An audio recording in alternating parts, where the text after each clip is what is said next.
Hi everyone, welcome to another episode of Next Gen Tech Talk. I'm Jawad, and with me today is a very special guest, Devin Becker. Devin, why don't you introduce yourself and tell us about your inspiring journey that you have taken for so many years?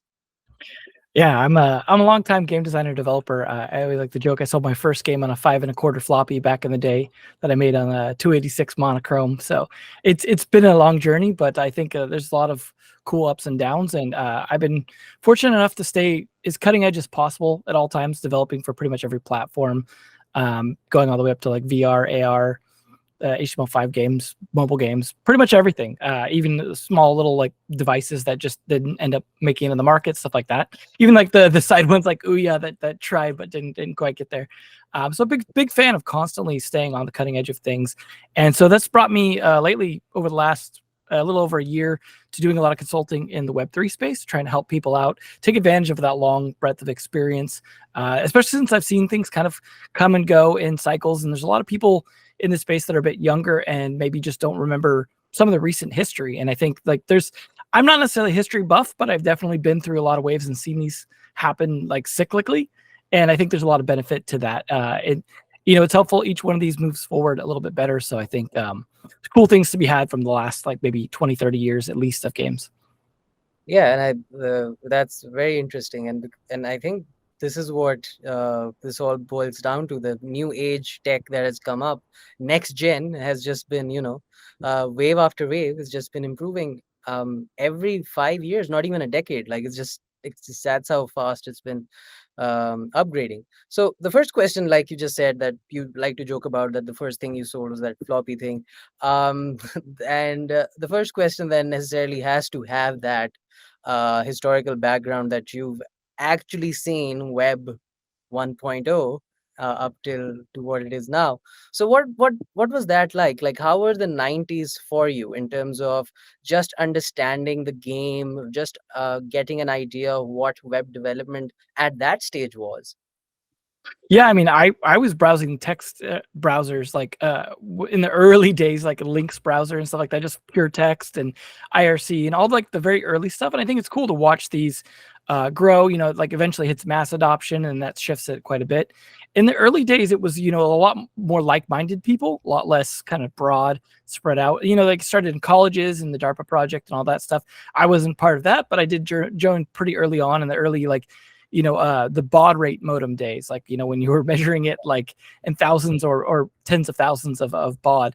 And, it was cool, but there was like the BBS days as well. I think were kind of an interesting, I kind of miss those. Like, there's kind of a retro BBS culture, but it was like this interesting thing where you had like these pocket cultures, like it was a subculture kind of thing, rather than right now where there's like millions of subcultures across the internet. Back then it was kind of its own sort of subculture. Like there was maybe a bit of academics mixed with like the hacker types, the tech geeks, things like that. So but it was very cool because everyone's kind of like-minded. So like I'd like run a BBS, people be dialing into my house, I'd have a second phone line just so people could dial in and chat with them, share files.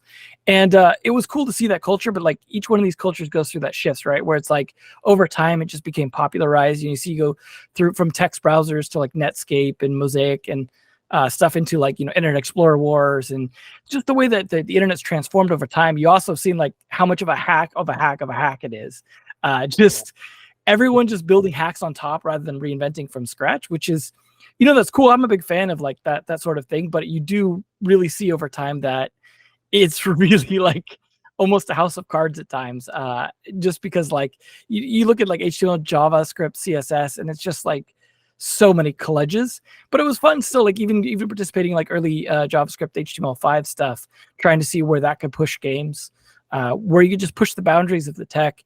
It's almost always clunky and junky at first, and it takes time to get there, but I think that's where the fun is for me. Like I like surfing the wave rather and kind of being just ahead of it rather than when everyone else is doing it. It's like, well, I've already moved on to the next thing that may be more interesting and maybe a little more pioneering, mostly because you find that like everything kind of converges on a few different solutions over time. Whereas like the outlier, interesting, creative stuff mostly happens in the early phases, and like everything kind of gels down to like where the business interest lies or where the money happens to be or where people just kind of settle on. And there's always these cool different like small tangents during later phases. And like Web3 is kind of still in that phase a bit, which is fun to see, like these weird kind of random on-chain game ideas and stuff like that. Those, I mean, realistically, a lot of that stuff will not make it, but it's really cool to see it now because like that'll be history footnotes and Wikipedia entries later on. And being here now, like you get to really like experience the space and I think learn a lot from it. And that's what I've learned from being there in those early days. There's a lot of stuff that's just not really recorded. If you weren't there, you kind of miss out on these small details. It's pretty cool just to see this stuff evolve, like from Web 1.0, as you put it, like up to like this Web 3.0 stuff, where you go from really basic people dialing into each other's houses and these super small networks and stuff to the idea of distributed networks, like within it, like networks within a network, basically. It's kind of interesting, but I hope it lasts. I mean, it's not in the greatest spot sometimes when it comes to the scams and stuff like that. But this feels a lot like the early internet days, like the Web 3.0 stuff. A lot of the same kind of problems, a lot of the same business issues, early scams, people being not sure what it's good for yet, stuff like that. It's very, very similar, I think, in a lot of ways. It feels good. Unfortunately, we may have our own .com as well, like crash, and that stuff happens. But I think without the flood of money and people spending probably more than they should and ridiculous valuations and stuff, you don't get those roads paved without that, right? And like, I hate to say it, but they're all paved with money, like other people's money and a lot of bloodshed and in terms of like sweat and tears. And like I like to enjoy it rather than see it as a big problematic period. But I do think we are going to go through a little bit of pain, ups and downs, just like we did with the internet.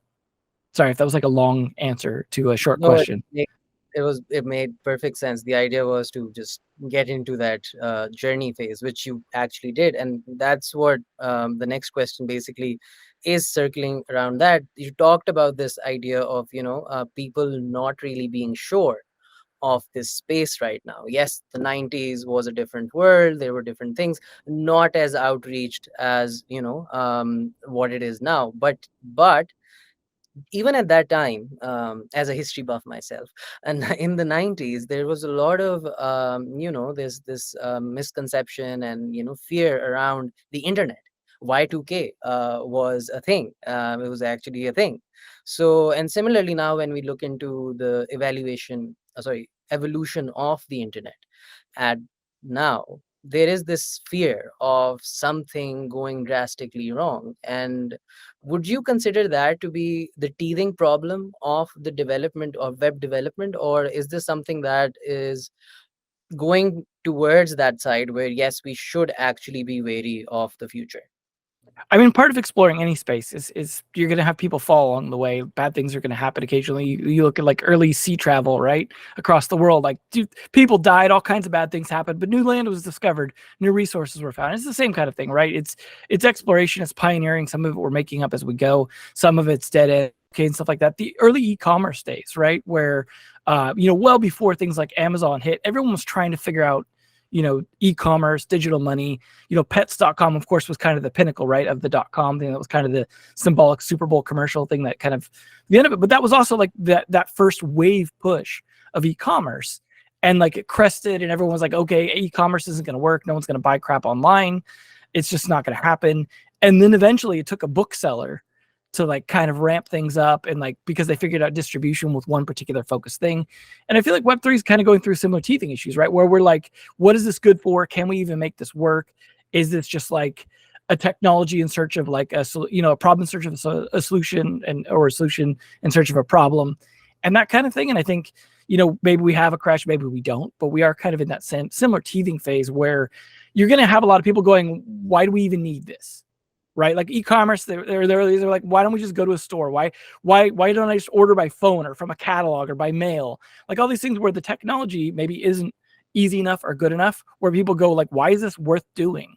And I think we're maybe in that phase, right? Where people go like, why do I want to deal with this freaking wallet and people jacking my money and memorizing seed phrases and like all this digital currency crap and FTX collapsing and those kinds of things, right? Like that's just the early phase. Like that's what happens in it.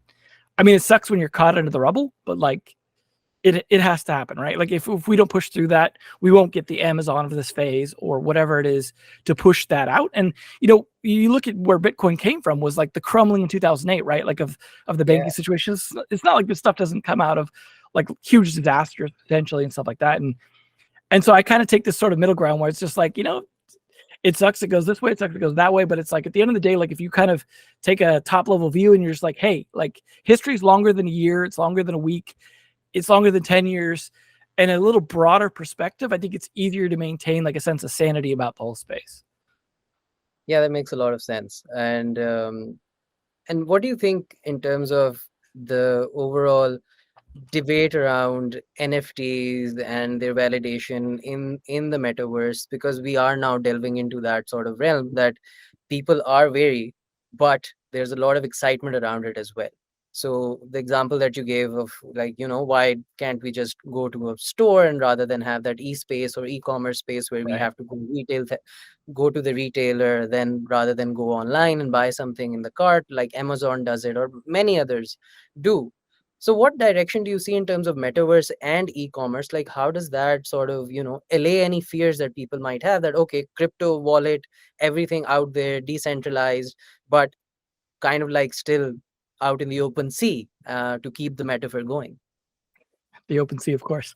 But yeah, it's a weird space we're in right now too, because like we're kind of in a space, like in a phase where a lot of stuff's not really like it seems. Like, so we talk about things like NFTs and true ownership and wallets, and all those things are not really actually true. They're kind of metaphors and illusions and stuff like that. And I don't say that to be like this place is a scam, but it's more like people probably need to realize like a lot of this stuff isn't actually the way it's presented, and that's helpful because we can hopefully move forward from that. So like, there's this idea that what are NFTs good for? They're just receipts, right? They're just decentralized receipts that everyone is storing distributed, so that way we can transparently and more distributedly validate that you have that. But digital ownership is something that's complicated to handle. And I think, just going back to the early e-commerce stuff and this idea of like selling digital stuff, right? So in the early e-commerce days, that was also around the time of like, say, Napster and things like that, right? Where we went from this phase of like selling physical things, and like that was a manageable aspect, right? And then we go to selling digital things, and that becomes a huge problem because we have this idea of like digital stuff could be copied indefinitely, right? And so we didn't solve that part for stuff or money at that time. And so because of that, like e-commerce was the best we could do, right? Where we like process a transaction, the bank's the central authority, that's validated, and then therefore you can have your physical thing. We didn't really like, in order to move to a metaverse space, we need to have validation of digital things too. We need to have digital things to have uniqueness, to have value, to have like verifiability. And we realized centralization was not the way to go with that, at least in that phase. I don't know, maybe we end up back at centralization, to be honest. Like, people want convenience, and so we may end up back in sort of a centralized world where, as you said, OpenSea is kind of an example of that, right? Where there's some centralization there, and competition is actually what decentralizes it more than technology. And so this idea that like things in an imaginary world can have some sort of value or some sort of validation attached to them is necessary for a metaverse thing to work. So we do have some of that technology now. So now we've actually like stepped forward past where we were in the 90s, where we had digital stuff, but like it wasn't really digital stuff in the sense that it could exist outside of a centralized server. So that's the big thing, is where it's like, it's not that it's decentralized. It's not that like other people can validate it as transparent. It's that it can exist outside of a particular piece of software. Now, when I say exist, I don't mean like the typical example, if I have my sword in this game, I could take it out of this game. No, it's still just the receipt, right? But that's a step forward. That's a step towards this idea that if another game wants to accept that receipt, that previous game doesn't have to exist. That previous game doesn't have to have an API or a database available or something else. Now there's some sort of proof that you have something that exists outside of that. And it's a step forward. It's not a solution in itself. And I think a lot of people are looking at it as a destination and trying to build around it as if it is. Maybe not, right? Like we're still in a transition phase. And I think it's a great technology, though. I'm a big fan of collectibles and the idea of digital ownership and like things like that. And technology needs to kind of help empower that. And like originally this technology was built to do that with the money, right? Like the typical form of value. Like, what is value? Well, we do it as money. So it makes sense to start with that. And then we had tokens, and then we eventually moved to non-fungible tokens. I don't think that's the end of the road, right? We'll come with new ways to use this blockchain tech. But I think NFTs are a really cool idea in the sense that we have this programmable object that has some sort of validation outside of it, and that maybe we don't know what the use case actually is for that yet, but it's Right. something sort of newish in a way. Right. And in terms of your own sort of experience, like you mentioned, games in terms of like getting, let's say, whatever skin or whatever weapon that you want to transfer to one place to the other, brings me to this very interesting sort of case study, which is Ubisoft and its Animus style Assassin's Creed world building of RPG, sandbox style gamification, where they even sort of made their employees go like, okay, so we're going to pay you in NFTs. And that completely backfired for obvious reasons, things that I think you've hinted at already. The question here is that you started developing your text-based RPG way back in the 90s. And when you see RPG games now, especially when they're trying to sort of like integrate the word metaverse in it, because right now, like you said, it's just a word, right? It's practicality of it, maybe Decentraland, Sandbox, all of that. They're trying to do something with it, but still, the jury's out on that one. So, what are your sort of feedback on that? And keeping in mind this whole idea that yes, RPGs, text-based RPGs were really, really popular back in the day, especially to those who were born in the 80s and 90s. So like I mean I hate to like harp on history at all just because like I'm a more of a futurist than a history person, but I think everyone trying to do metaverse stuff needs to go back and look at stuff by Richard Bartle, by Ralph Koster, by people who've been there and done that and written a lot about it. Especially Bartle stuff example that I will use is going back to mushes. So the idea of, you're talking about text-based adventures, this idea of multiplayer text-based adventures that were more towards metaverse ideas where we have building. Mushes were like a great example of that because they had a system for building within them, for creating objects, for creating rooms, creating space. They weren't trying to sell land.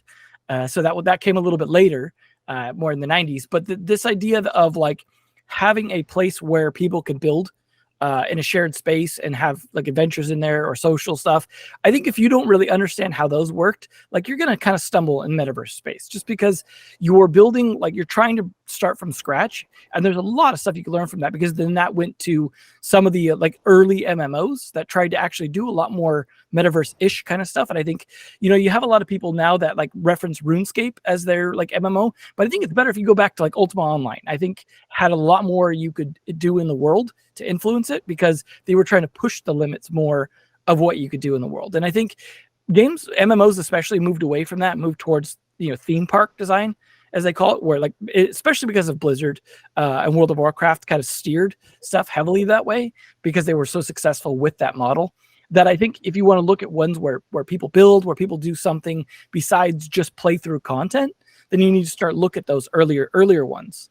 And then also looking at their older virtual worlds, Second Life, Active Worlds. There was quite a few back in the early 90s, late 80s, going into the early 2000s, that tried different ideas, and like there was a lot of things that didn't work and stuff like that. But that's the whole point, is like, why repeat their failures when you could just like, oh cool, that didn't work, all right. But you also have to keep in mind, like each time we repeat stuff in these cycles, like the situations are a little bit different. So it's worth questioning all of those assumptions. Like you read all that stuff and you go like, oh, that didn't work, this worked. But don't just assume like that's still true, right? Like you question everything. Like go, well, that didn't work maybe because that was the wrong time, because the internet wasn't big enough, or because the technology wasn't there, or because people weren't into it. Like question every single one of those assumptions. But at the same time, like look at that stuff. Like there was cool stuff tried. Like, the idea of, you remember when people spent like $10,000 on a house in Ultima Online? That was like the biggest deal back then, before people were buying land in Second Life, things like that yet. And it was, it was a sandboxy role-playing game, like an online MMO. And it wasn't necessarily meant to be a metaverse virtual world. It was just meant to kind of expand out the ideas of playing in this fantasy world where you could do whatever. And those people were inspired by Mushes and Muds and all the early text adventure stuff. Because the thing is, when you're trying to build at the cutting edge of technology, right? Like text adventures were a great example of this, because they could imagine stuff in text form that the technology couldn't render in other forms, right? So they could push the ideas a little bit further than what technology could do. And so that's why it was worth looking at, like because they were focused on just pure ideas, more than they were on graphics or 3D objects or blockchain technology, whatever, like, or internet technology. Like, they were focused just on how can we make the ideas work. And so I think you can learn some stuff from there in terms of like they had to deal with stuff like permissioning and what happens, how you handle griefers and bad actors and community management and like the idea of like wizards and sysops and these kinds of things. They had a lot of that stuff that we're dealing with now, and they had to do it, but they could do it in a world where there was a lot more freedom to manipulate and control that world.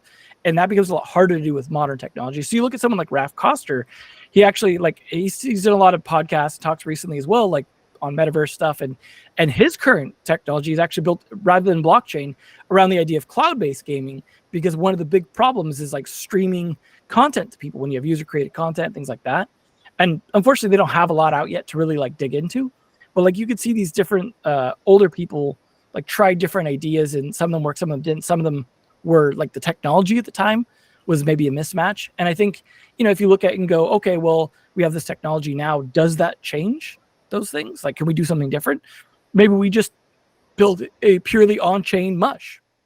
You know, you've seen people do like the Minecraft completely on-chain, for example. Cool stuff like that. People are doing interesting things like the Curio guys building that treaty game completely on-chain, right? Where they're trying to look at different rules being encoded. And so like that gets, again, back towards that sort of mush style of thing, but with a distributed computing technology rather than someone running it on a BBS or university server.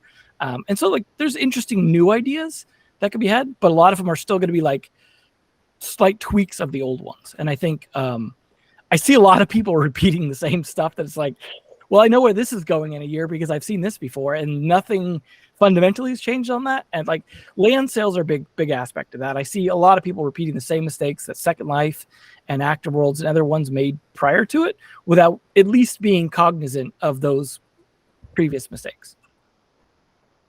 Right. And that's some very interesting insight into this whole thing. And one thing that I picked up here was this, you know, little foreboding factor. Okay, I've seen this. And that's something that you've been doing in terms of like seeing things because you're developing and then going into teaching. How was that? How did that sort of transition mesh into? Were there any hangups? Did you find anything difficult, like from purely just technical developing side of things to actually teaching the art itself? What was that like? I think people make stuff out to be a lot harder than it is. Like there was a lot of in the early computing days, there was like a lot of kids with like the little programmable Commodores and things like that, making games and doing cool stuff. Like, but there's a lot of like people think a lot of this like tech is scary or like they're intimidated away, stuff like that. So my big thing was like, it's not actually as scary as it looks. So like the way I got started making games is like I was at school and like there was some other kid programming on like the 286 they had at school, and he was like showing out. He had this like text-based version of like Warcraft. Like it was this just total text-based RTS. And I was like, well, how did you do that? And like, and then he showed me, and it was like GW Basic back in the day. And I started to see the code. I was like, wow. And I got like a book, like a big Basic book or whatever, and started doing stuff at home.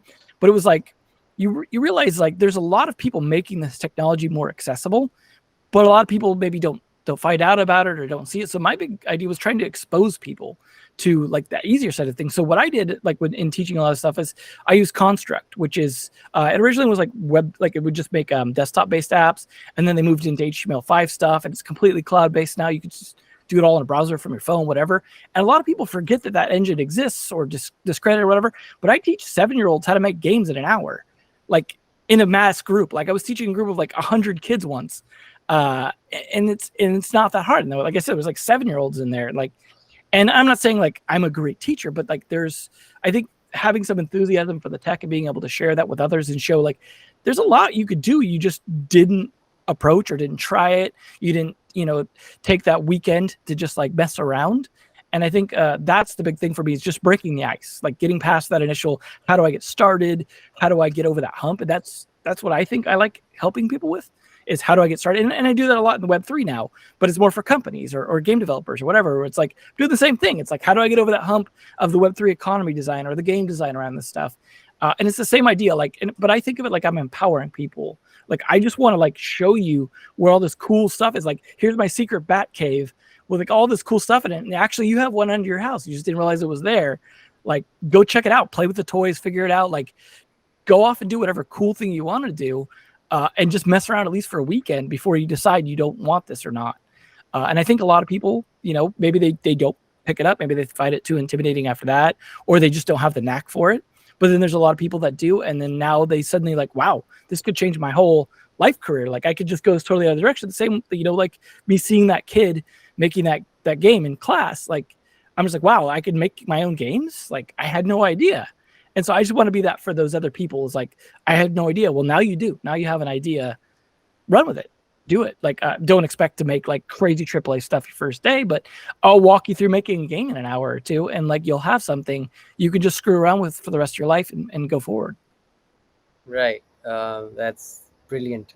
And in terms of like just the windfall of it all, like you actually start seeing the results, like you mentioned that the kid actually now starting to code and then actually getting a finished product.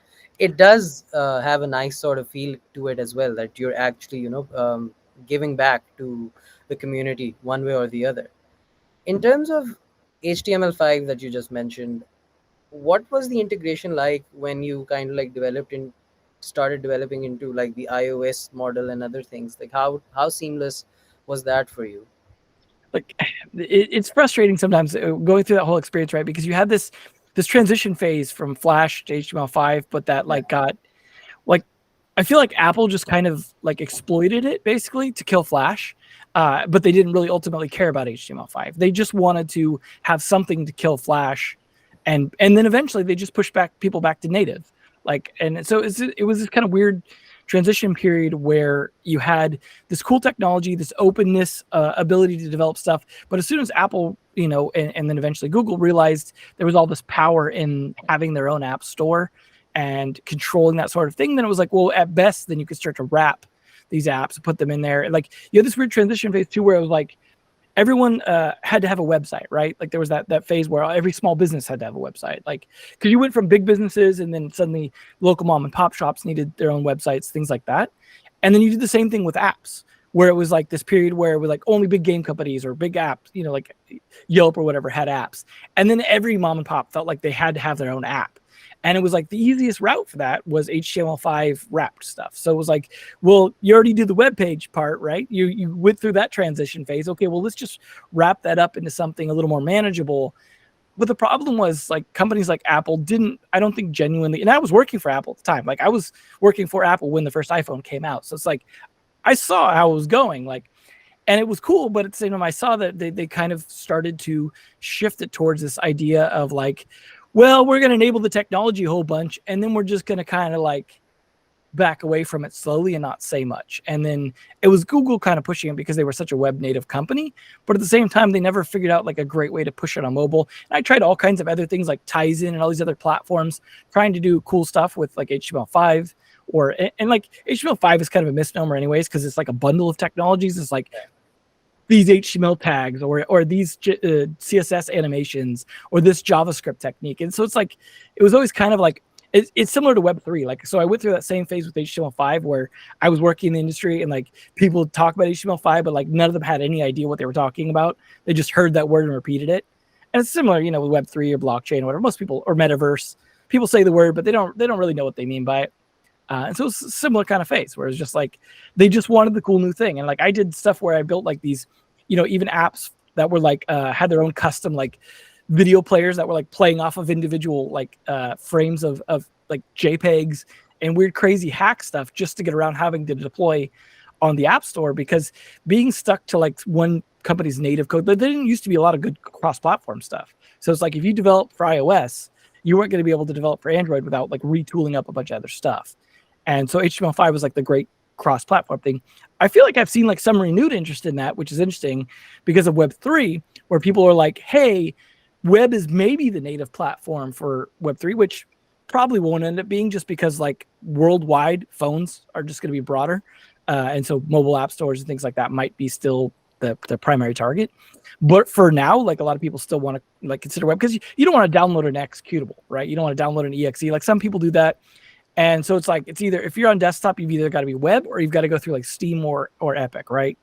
Just downloading executables, like that's for betas, or that's a good way to get your computer hacked. Like, it's just Yeah. not a great thing long term, right? Like for us to Yeah. continue to do. And so I think even though people want to do launchers and other cool stuff like that, ultimately, like that's where Epic Store, I think, is making a smart move by enabling people to come there with Web3 stuff rather than Valve. And Valve now starting to look like the old man. Like they were the ones who were pioneering digital distribution, and like they were the cool kid on the block. And all of a sudden it's like Gabe's just sitting back counting his money and not really interested. But to be fair to them, like Gabe is specifically has stated like they think the technology is cool and they're just waiting for like the kind of scam phase to pass and stuff. So hopefully at some point, once it gets to like a level where they feel the technology is like usable enough or whatever, maybe they will adopt it. Like I don't think they're totally against it, but at the same time, like it does start to compete with ideas around their own storefront and marketplace and stuff that maybe they're not as comfortable with right now. Right. And it makes a lot of sense that everything has to be some sort of like in a way streamlined so that people do understand what's going to happen. It's very easy jumping the bandwagon then actually then sustaining it, and Right. actually making something out of it at the end. So yeah, that makes a lot of sense. In terms of one thing that you did, I think it was like right in the middle somewhere, you talked about the idea of like in being in sports commentary, and then from there you started talking about game psychology, which was like an initiative which was to talk about mental health issues within the gaming community and then take it from there. Do you think it has a relevance in the Web3 era as well, as much as it did back in the day? Because we do have that sort of backlog back in 2010s where there was a lot of discussion on the psychology of the gamer, or just the general idea that, okay, these are the hangups or these are the things that we need to look at, red flags, healing processes. A lot of game psychologists cropped up at that time as well, kind of like died down now. But do you think it is something that can rebrand itself in Web 3.0? Yeah, so like I was pretty big in the gamification stuff around 2006, 2007, stuff like that when it was kind of first kicking off. And that's partially because a big part of my interest in game design is around systems, cybernetics, and psychology, like the way that the human brain interfaces with the computer and how what that does to our behavior and stuff like that. I think that all that stuff's fascinating and very unsolved. But at the same time, like what we saw in the gamification movement was people just kind of commodifying it and turning it into like, how can I use this for my business stuff? And I mean, that's ultimately what happens, right? Is people go, well, how is this going to make money? And so then you ended up with like the camp that was trying to do like useful stuff with it, mental health, things like that, the positive psychology movement, all that kind of stuff. But that kind of went away from games because games are still a business fundamentally. And so what happened is a lot of that stuff shifted into mobile game design. And we started to see like, what people call Skinner box stuff. I guess it started really more in Facebook era, but like that bled over into mobile with this idea of like, okay, well, we've got all these techniques, we've got behavioral economics, we've got this gamification like stuff. And so we like got all this toolbox that we start to use. And then that became a huge part of the mobile game business. You see like the way people are now about developing mobile games is like entirely that. It's very similar to the way people are treating like loyalty programs in the gamification era, where it's very streamlined around these particular techniques and ideas and how do we make money from them. Now, the part where this starts to bridge over to Web3 that's interesting is around financialization and the stuff we talk about aligning incentives and motivations and stuff like that. It starts to get really interesting and messy because some people want to forget the lessons around that we figured out during the gamification stuff, that intrinsic and extrinsic motivation could be complicated to deal with, because like extrinsic motivation just generally is like this idea of something outside of yourself motivating you, like money or status or whatever, whereas intrinsic is like something you're just motivated to do internally from within that you would just do for its own sake.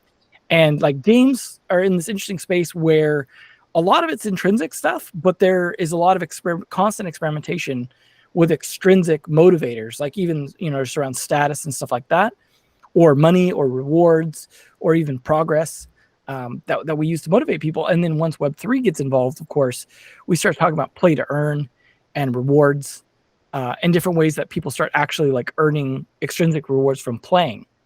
And that really starts to make things messy, because we go, is that really the right motivator? And you see that brings about bots and abuse and like weird financial incentives that maybe aren't the best for the industry, that we have to work through that space where we go, okay, how can we motivate people in a way that's maybe a little more sustainable, maybe a less financially incentivized, like that we can get people to do things for the right reasons.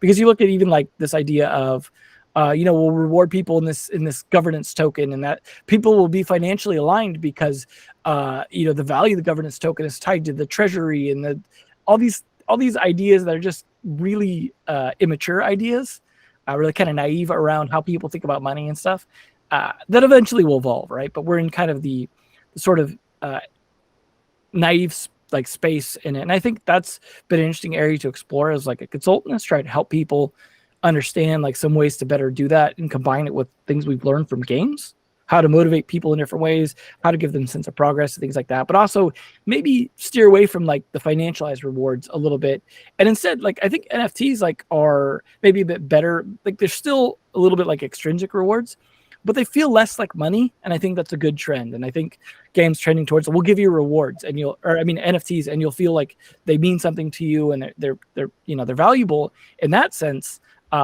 That's a little bit more sustainable, I think, than just being like, here's some money, please don't immediately sell this.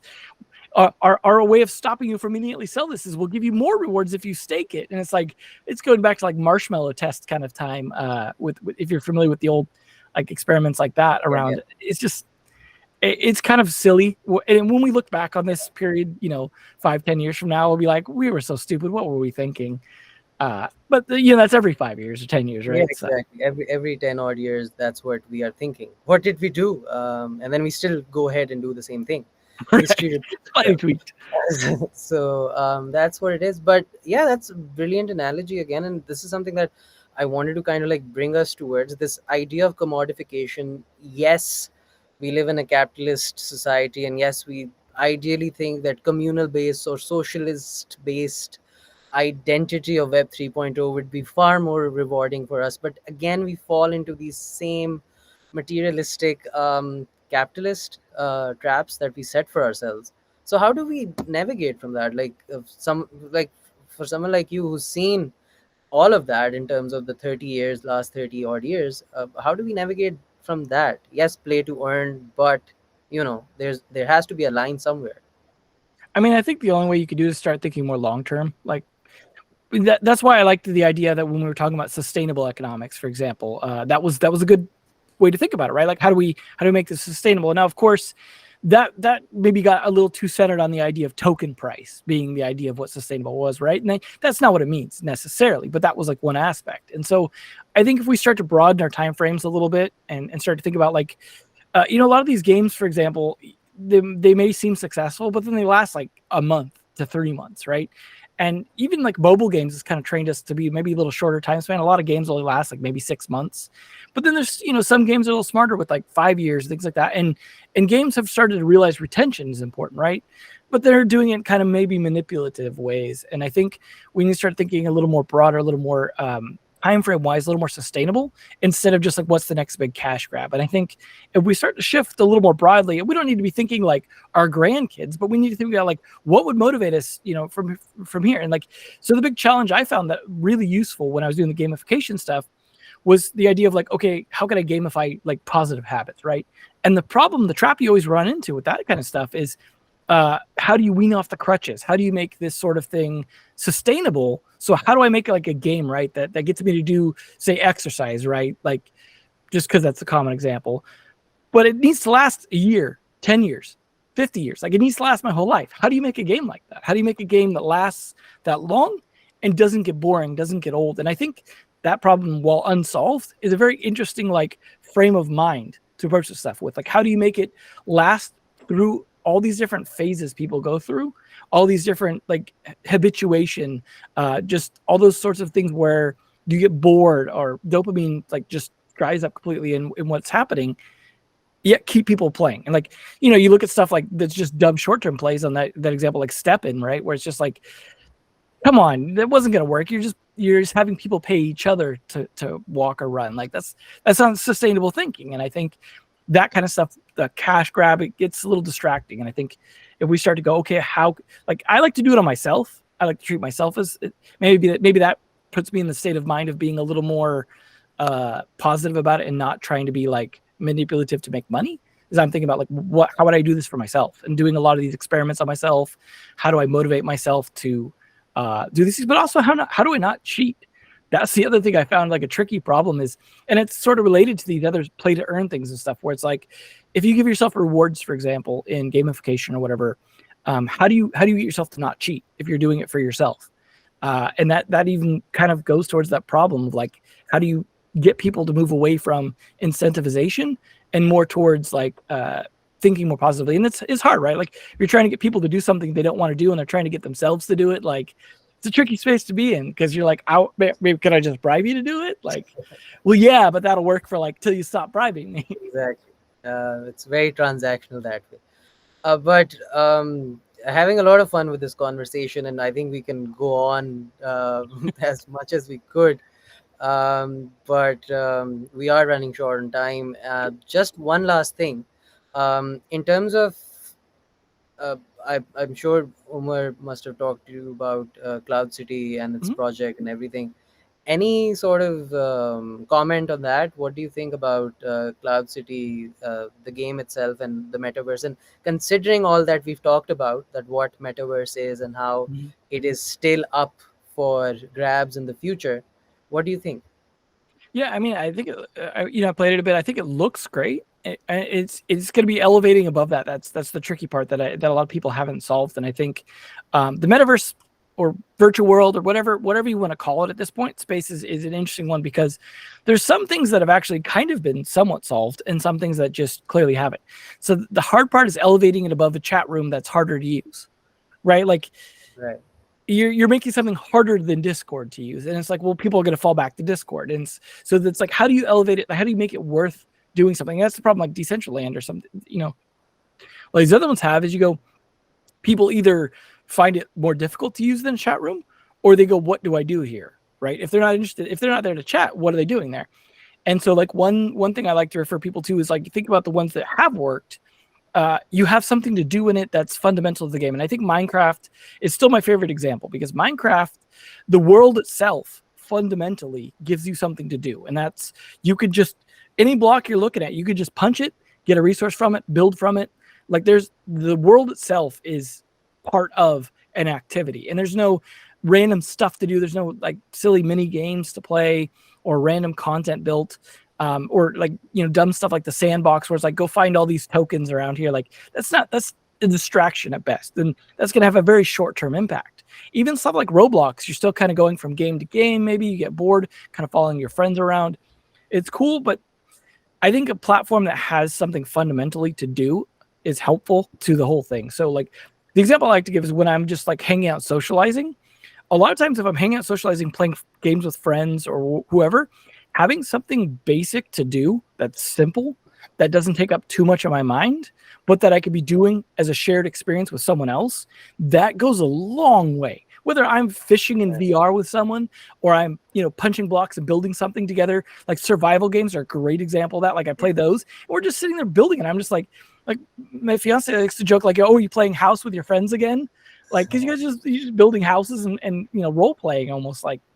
Or just bring Mario Kart to the metaverse, and that. But you need something they could do fundamentally in it that's like think about when people go out socially together, right? They go out and like play golf or bowl or whatever, or see a movie. Like even a movie, like they're not even talking to each other during it, but it's having a shared experience that isn't hard to do, that isn't complicated, where you could be doing an activity that keeps you doing something while you're socializing.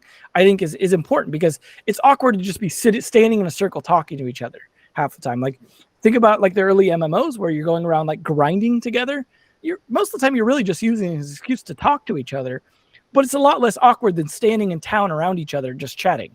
Not that you don't end up doing that sometimes, but I think a lot of people are forgetting to give us something to be doing all the time. Like you look at Meta Horizon Worlds, where it's just like, it seems like it's just kind of random stuff, like some bad amusement park. they don't really understand that. And I think I want to see the metaverse do that, where you just give me something fundamental to the game to do, that's everywhere. Like, so I found myself when I was playing the Cloud City Metaverse, I found myself, because there was like the railings along the side of Yeah. the walkways, I wanted to skateboard. I just wanted to grind and like Tony Hawk around. Tony Hawk I don't style, know yeah. why. It was just like an instinct, and it reminded me of so another competitor to Roblox is Core from Manticore Games, which is kind of similar idea, but a little aged up. And they have that idea of like vehicles, like you get like a hoverboard kind of thing when you start out, but it has other vehicles. And it does feel good to have like that sort of like extra little thing to do around. But the problem is, like, when people are kind of spread out and going around, like, people need something to do together to kind of congregate around, or to do together in some way that's like a shared experience that means something, even if it's just trivial. And so that they can all do it together. And so, people can meet each other that way and stuff like that. You look at the way people maybe meet up in like MMOs as an interesting model of like how you get people, like the way that some games would try and get you to party up with random people and stuff like that. I think it's useful to look at a lot of those examples and borrow from them and say like, well, this game actually does this pretty well. Minecraft does this well. Old virtual worlds used to do this part well, and take pieces from that and say like, okay, well, maybe we can give our space a reason to exist more than being, a chat room with way less features, right? And so that's where I'd like to see it go, because it looks great. We just need to like build up what you could do there, and I think you could have something cool. Yeah, that was an absolutely brilliant feedback. I think I will definitely, uh, like, I would really like people to watch this now, so that they can actually get some help, get some insight into how to make this even better. But thank you so much, Devin, for this. I do think that this was brilliant because we covered a lot. It really did feel like a trip down memory lane, and then coming up to all the way to the present, and also looking towards the future, which I hope is bright and not dystopian like a lot of people It think could it be is. bope. It could be either, but Think of the all the hope, neon in the the hope dystopian still worlds, right? remains. That technically makes it Yeah, bright. yeah, exactly. Either way, I hope that this is not the last of us, the whole thing. But thank you so much, and this has been a pleasure. Thank you, everyone.